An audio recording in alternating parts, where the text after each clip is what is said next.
Hey everyone, so today we're going to be doing a reaction to devs, and Quarky wants to come and do this with us. And it's about a quantum computing company. And I don't know much about it, but you all have been asking my opinion on it. I've kind of avoided watching the show for a really long time, kind of like I also avoided watching Silicon Valley. It wouldn't be funny, it's just sad because I see the stuff going on in Silicon Valley and I'm like, yep, that was my day. This is exactly what my meeting looked like. So let's go on and get started. It's not controversial, it's standard. Well, semi-standard, but okay. Standard that the elliptical curve is inherently better than RSA. You realize you're saying this as someone who doesn't work in encryption to someone who does? So you're saying they are equal? Both are weak to attack from quantum computers, so by sharing the same weak point, are equally weak. Okay, so that's kind of weird that they're both weak to quantum computers, so they're equally weak, which is not accurate. So if you haven't seen my video on quantum security, check that out. But elliptic curve encryption and RSA are both vulnerable to quantum computers, which is very true. However, I think it's kind of weird to say that they're equally weak, because we do know that elliptic curve encryption would take about 2,500 qubits to break that, and RSA would take about 4,000. So actually, I'd say elliptic curve is actually weaker than RSA encryption. And here, of course, I'm talking about logical qubits and not physical qubits. So you need a lot more physical qubits in a quantum computer to actually break encryption. For example, to do an algorithm like Shor's algorithm, which is what would actually break this encryption, you need a lot of supporting qubits. So for example, error correction qubits. So as of the error correction techniques that we know today, we need something like 10 million physical qubits to have these 2,500, 4,000 logical qubits. RSA is still more brute forcible. What does that mean? I don't know what RSA being more brute forcible has to do with anything, because actually quantum computers do not brute force things. There's one thing you learn from my channel is that quantum computers do not solve things by doing everything at once. They do not parallelize everything. If that were true, we could solve all problems faster with a quantum computer, and that's not the case. Quantum algorithms, including Shor's algorithm, work completely differently than classical algorithms, so this doesn't even make sense that it's more brute forcible. We're doing something completely different with a quantum computer. I don't like them so far, so y'all are gonna kill me with this. I hope it gets better, because this makes me sad right now. Ooh, there's stuff on the whiteboard behind them, so let's see what we have. We have Schrodinger's equation back there, and I can't tell if that's an h-bar or not. Should be an h-bar. So the Schrodinger equation is like Newton's second law, but only for quantum particles. The Schrodinger equation does the same thing, and it gives the evolution over time of that wave function of the quantum particle. No, seems the world is because our qubits work and theirs don't. So one of our competitors... So I always say that qubit counts aren't the only things that matter, because a lot of people will talk about like, well, we have 1,000 qubits, or we're going for 2,000, but the most important thing is not the qubit count. I mean, that's pretty important, but if the qubits don't work, and that means that we can't control them or something like that, they have too much error in them, they're not going to be worth anything. So yeah, competitors would be mad if their qubits actually worked. So, this is iteration 89 of the nematode simulation. 302 neurons mapped. In which case, you can demonstrate that with a future projection? Absolutely. 10 seconds. 1. So this is kind of interesting, right? I guess what they're saying is that they're using this quantum computer, I guess, or something else to predict the movement of this nematode 10 seconds in the future. So the question is, can quantum computers actually map neurons and other particles and predict the future? Quantum computers can't like predict future events, but the prediction of future events is kind of based on simulations. And what we can do is we can simulate this with a quantum computer. The problem with simulations right now is that it's too hard to do some of these simulations with a classical computer because you need way too many bits to do so. So the idea is, if a quantum computer could do it and you can simulate everything, could you predict the future? The thing is, quantum mechanics is based on probability, and simulations are based on probability. So if you have probability of things going different ways, you can't actually predict the future with certainty, right? You just are going to know what is the more likely outcome. And with something as simple as the nematode, which they said has something like 300-ish neurons, maybe with enough qubits we can predict all the neurons and how they react in any outside stimuli to see where it will go. With a certain probability, of course. But can we do something different with a quantum computer that we can't actually do with a classical computer? And the answer here is no, because a classical computer can simulate quantum computers with enough bits. We know that a quantum computer can't solve a problem that a classical computer can't. So if a classical computer can't predict the future, then a quantum computer can't do it either. So I think this is all going to go into the free will question, so let's see. It's a quantum type problem. Somewhere in the multiverse, there's a world where the two stay in sync. But it's not this one. Not a fan of the multiverse theory. I'd go with the former. Okay, so the many worlds interpretation implies that there's infinite amount of universes, maybe, and that every time a quantum particle collapses into the 0 or 1 state, another universe is created and split. So I guess what he's saying here is that we're not in the right universe for this simulation, which kind of makes sense and ties back to that probability, right? So if we know that this has an 80% chance of collapsing into 1, but the prediction is off, well, maybe it collapsed into 0 and we're in a different universe. So I like that he said he's not a fan of the multiverse theory because it's really interesting, and which camp am I in? Which one do I like more? So for me, this is kind of like the string theory or loop quantum gravity arguments where some people have really strong opinions. I don't see the point of getting attached to a theory, and in the past that has been really dangerous for physicists. So one of my favorite books is called Losing the Nobel Prize by Brian Keating, and it talks about the Bicep 2 experiment. And it also talks about a bunch of other physics experiments where the creators were so attached to their theory that they wanted to ignore all of their data because they really wanted the thing to be true. And there, the experiment was meant to find the cosmic microwave background radiation, and the scientists thought they'd found it. But in the end, they found that cosmic dust actually was the thing that created the signal. It doesn't really predict anything that we've observed so far, and doesn't predict anything that we can go out and look for to actually prove it true. Wishful thinking is no substitute for data, experiments, or observables. You Russian, her Chinese, me nervous. Why? Why is the head of Maya Security nervous about the Russians and the Chinese? Lily is American. Rude. Alright, so here we see some stuff behind her. So I see some C0 gates here, and C0 are controlled NOT gates. So what a C0 gate does is a bit flips the second qubit, the target qubit, if the control qubit is in the 1 state. I also see some tensor math back here. So tensors are kind of like generalized matrices, and this is one of the things, again, that I feel like physicists make really scary figures and symbols, but it's actually a pretty simple concept. So tensors are used in a lot of different physics problems like stress and strain and general relativity. So a tensor of order 0 is just a scalar and it's just a number. So what a tensor actually is an m-dimensional space that obeys some rules. So if you're talking about stresses on an object like strain, the tensor will actually have which surfaces that the strain is attached to. So I assume it's an application of the system. Not AI. Not encryption. Not search engine. So this is actually legit. There's a bunch of industries that quantum computers can have a big impact on. There's a whole subfield called quantum machine learning. Quantum machine learning can refer to taking classical data and applying quantum algorithms on it, quantum data and applying classical AI algorithms on it, and maybe even discovering new classical ML techniques using quantum-inspired algorithms. For encryption, there's actually quantum cryptography, which means actually using quantum devices to create shared secure keys. And search engine, here they're referring probably to Grover's algorithm, which is a quantum algorithm that can help with search. A lead Faraday shield, a 13-yard thick concrete shell, then a gold mesh, then an 8-yard vacuum seal, totally unbroken. Then the labs. What are those gold things? He talks about a Faraday cage or a Faraday shield, and so that's an enclosure used to block electromagnetic fields.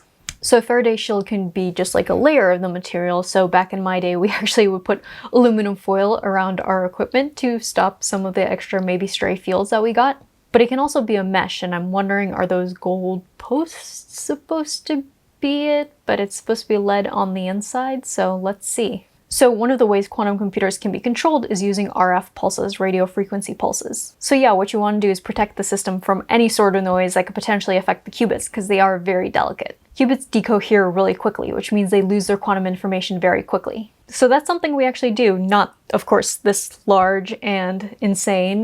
We do not have vacuum seals like that, but we do have enclosures that protect the quantum computers from any stray electromagnetic pulses. Last chance to guess, Sergey. Quantum cell phones. Okay, quantum cell phones. So I just talked about global quantum networks in another video of mine. So we have been able to make a quantum encrypted video call, which is super cool. How this quantum video call was enabled was actually by using quantum key distribution. Quantum key distribution actually uses quantum phenomena to create a shared secret key, and then using that key to encrypt. And you know that key is provably secure. I don't think that's what he's talking about here for the encryption, however. But another cool thing that we can do with quantum is called quantum superdense coding, and that means sending 2 bits of data with every 1 qubit. However, quantum bits have their own problems that I talked about, like the decoherence and error correction. It's really hard to error correct qubits. Briefly and very simplistically, I understand that there's more nuance to this, but classical information, you can just copy the bits, and then if one of the bits disagrees with all the other, it's probably wrong and you can correct it. We can't do that in quantum bits due to the no cloning theorem. The no cloning theorem states that we cannot exactly copy quantum bits, so as you imagine, quantum error correction is actually very difficult to do. Quantum superdense coding is actually a pretty simple quantum algorithm, so you should check that out. Yeah. So I guess that's the gold mesh that they're talking about. That's kind of the Faraday cage that they have.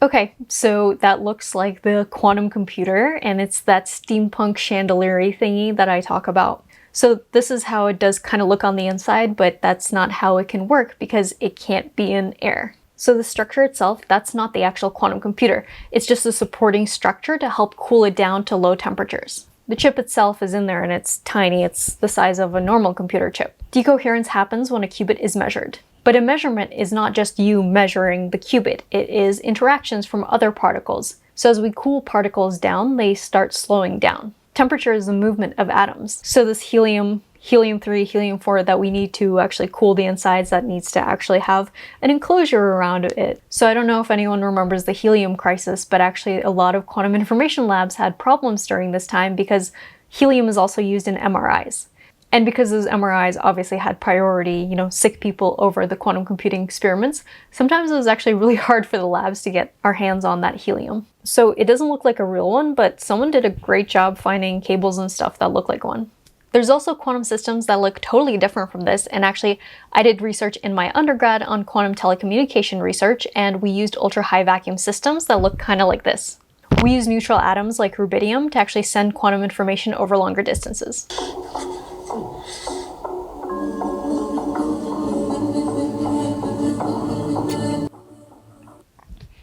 Let's sneak a peek at what they have on the computer, huh? Honestly, this looks like kind of a mix between Qiskit and Cirq, so I think someone went and found both of those here. The devs sq.backends, so we do the same thing on IBM Q.backends and get those. Simulator false, so they're actually running this on a real quantum chip. So let's see on the left here, I see notes, Shor. So Shor's algorithm, discrete log, so discrete log problems are solved by quantum computers. Elliptic for elliptic curve, super singular. Lattice A, lattice B, I don't know if that can refer to the lattice of the quantum computer itself or lattice-based problems. So lattice-based cryptography is one of the ways that we think we could have classical cryptography and still stand up against quantum computers. It's not vulnerable to quantum computers right now, as far as we know, so maybe it'll replace RSA and elliptic curve encryption. Oh, and I see here they're doing Shor.QFT, which is Quantum Fourier Transform. So Quantum Fourier Transform is a linear transformation of the quantum bits. Quantum Fourier Transfer is actually a big building block of a lot of quantum algorithms, including Shor's algorithm. It also plays a part in quantum phase estimation and hidden subgroup problems. A Fourier transform maps the time domain of the Schrödinger equation to the frequency domain. And Shor's algorithm uses period finding, which is frequency, to find the solution to this problem. Here I actually see T1 and T2. These are two numbers that actually tell us how long it takes for a qubit to lose coherence, so it's kind of cool that they actually have that here. So T1 is the spin lattice relaxation time, or just relaxation time. And that measures how long it takes for the qubit that's in a superposition or another state to drift back to the ground state. And T2 is called the dephasing time, or the spin-spin relaxation time. Dephasing actually happens when a qubit is in a certain state, say here, and it starts dephasing around the z-axis. And here we want the numbers to be as high as possible because that means we had longer coherence times and we can store quantum information longer. And if we can store the quantum information longer, we can do more gate operations to it, which means we can run more complex algorithms. The universe is deterministic. It's godless and neutral and defined only by physical laws. The marble rolls because it was pushed. The man eats because he's hungry. An effect is always the result of a prior cause. The life we lead, with all its apparent chaos, is actually a life on tram lines. So quantum mechanics is not really intuitive to people because it doesn't follow the same laws as our classical world. And as humans, we've built an intuition of our classical world because we see it every day and we interact with objects, classical objects, every day. We don't interact with quantum objects every day. Prescribed, undeviating, deterministic. I know it doesn't feel that way, Sergey. We fall into an illusion of free will because the tram lines are invisible.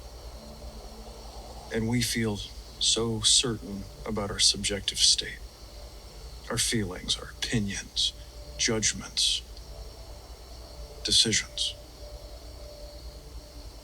Okay, so quantum mechanics more likely actually supports free will due to this randomness argument. So in physics, we have something called the Bell test, or the Bell inequality test, to test if there's any local hidden variables that could account for the correlations that we're seeing. Albert Einstein was not a fan of quantum theory and actually was really into local realism.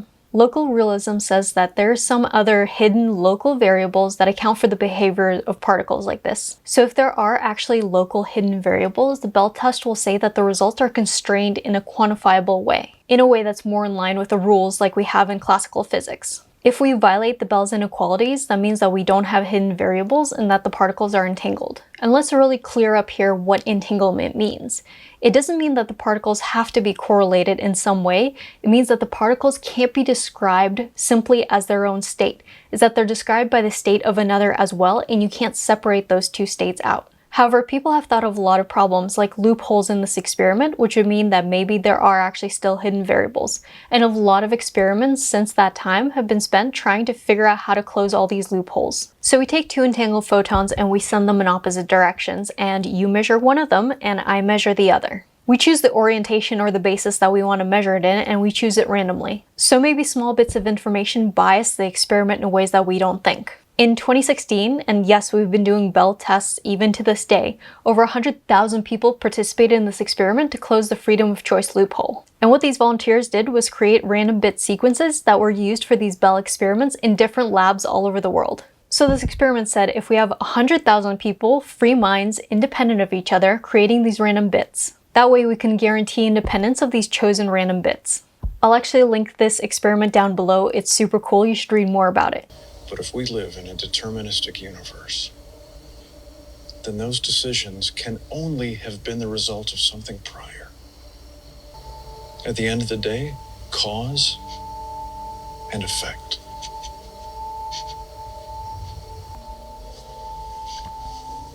You made no decision to betray me. Of course, even if we close all experimental loopholes ever, some people will still believe in superdeterminism. And that means that even before the Big Bang, there was determinism outside of this universe, and somehow that's affecting all our choices and our free will. Of course, that's not something that we can actually prove is wrong, so for me, personally, I choose to live like I have free will. I feel like it's kind of dangerous to do it any other way, because if you do not have free will but you act like you do, it doesn't really matter. If you think you don't have free will and act in certain ways and free will is true, that means you're being maybe a jerk to people or doing something evil that you could actually prevent, and that seems way more dangerous. If it's true, it literally changes every single thing. No. If it's true, it changes absolutely nothing. In a way, that's the point. In the end, superdeterminism is really untestable. There's also physicists that say that if we don't have free will and if we do have superdeterminism, then all of science is pretty much fake and there's no real realism and no real science anymore. But if we live in a deterministic universe, then those decisions can only have been the result of something prior. You made no decision to betray me. You could only have done what you did.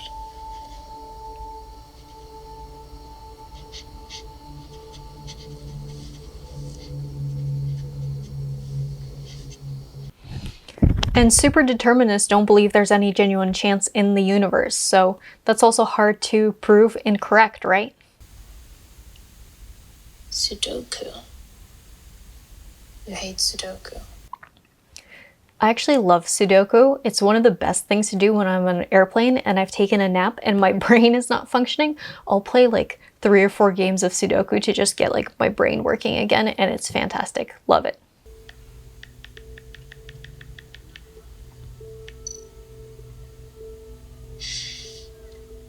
Whoa.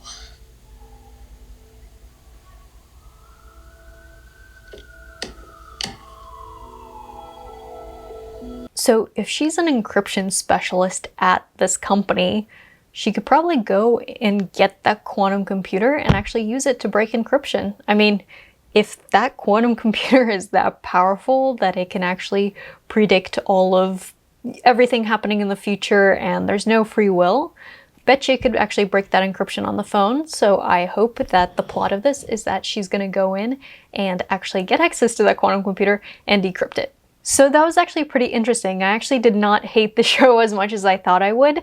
There was a couple sides at the beginning where I didn't think that this would go very well, but I kind of like taking some of these ideas to absurdity.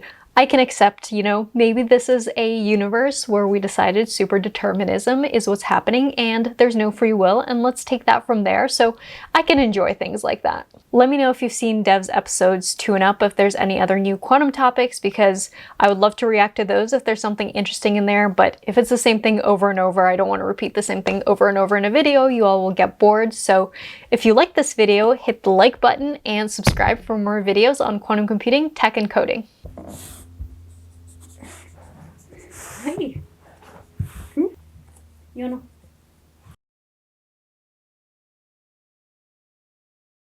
Hi. So today, apparently Quarky and I will be watching Devs.